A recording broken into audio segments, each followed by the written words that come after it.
Okey, selamat petang doktor. Nama saya Ahmad Munyo Analakan daripada kursus pendidikan jasmani kad metrik di 2018-108-4477. Okey, pada petang ini saya akan membentangkan ataupun menceritakan berkenaan dengan praktikal bagaimana untuk memberikan bantuan CPR. CPR ini adalah bantuan yang diberikan melalui teknik kompresi dada serta pemberian nafas kepada orang-orang yang detak jantungnya terhenti ataupun pernafasannya terhenti.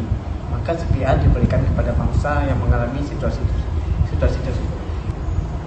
Okey, terdapat dua perkara yang kita perlu ambil tahu. Pertama adalah cara untuk mengesan pernafasan. Bagaimana cara untuk mengenal pasti mengesan pernafasan adalah melalui 3 kaedah atau 3 cara, iaitu pertama dengan melihat dada mangsa, kedua dengan merasa, iaitu menggunakan pipi kita merasakan hembusan nafas mangsa, serta ketiga pendengaran, iaitu mendengar sama ada pernafasan mangsa atau tidak. Manakala kedua adalah bagaimana pula cara untuk kita mengesan atau mengenal pasti memeriksa nadi mangsa. Pertama ada 2 tempat, iaitu pada kadar nadi di karotit serta di kardial. Okey, untuk mengesan nadi pula terdapat 2 bahagian, iaitu di sini. Di sini adalah kadar nadi. Okey, di sini terdapat beberapa situasi apa yang pembantu mula kecemasan CPR ini berikan. Situasi pertama, sekiranya mangsa itu tidak sadarkan diri, tetapi dia mempunyai nadi serta mempunyai nafas. Jadi apa yang boleh dilakukan oleh pembantu mula adalah dengan memberikan cuma posisi ataupun kedudukan pemulihan, iaitu recovery position bagi situasi tersebut. Seterusnya bagi situasi kedua. Situasi kedua adalah mangsa ini tidak sadarkan diri. Dia tidak mempunyai nadi tetapi mempunyai nafas. Jadi apa yang pembantu mula boleh berikan adalah berikan tekanan kompres kepada dada mangsa atau jantung mangsa sebanyak 30 kali. Okey, situasi ketiga pula, mangsa ini tidak sadarkan diri.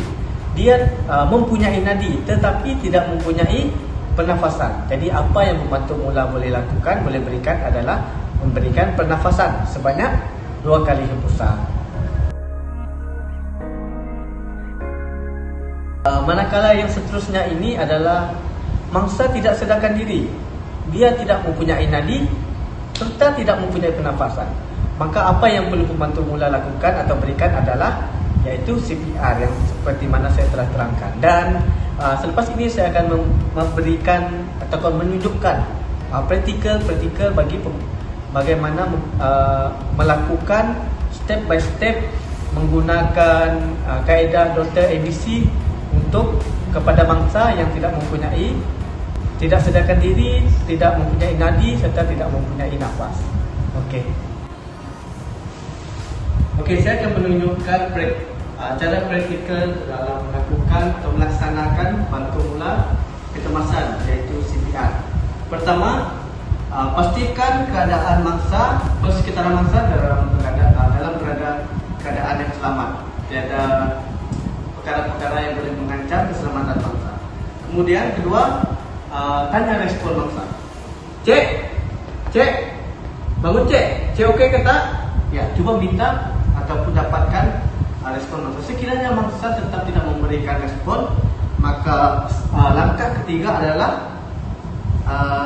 cuba periksa mulut mangsa jika terdapat pengalir ataupun objek-objek. Sekiranya terdapat objek di dalam mulut mangsa, keluarkan mangsa. Seterusnya periksa pernafasan mangsa dengan cara letakkan kepala di muka mangsa dengan 3 perkara, iaitu lihat dada mangsa sama ada terdapat pernafasan, rasakan hembusan nafas mangsa serta dengar dengan bunyi hembusan nafas mangsa.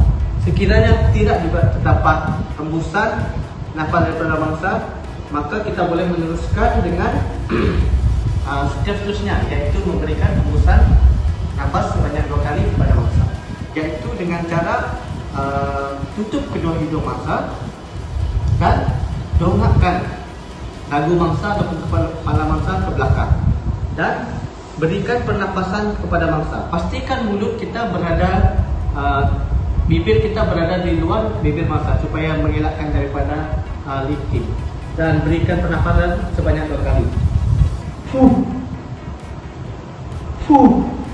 Sebanyak 2 kali. Kemudian lakukan tekanan kepada jantung mangsa.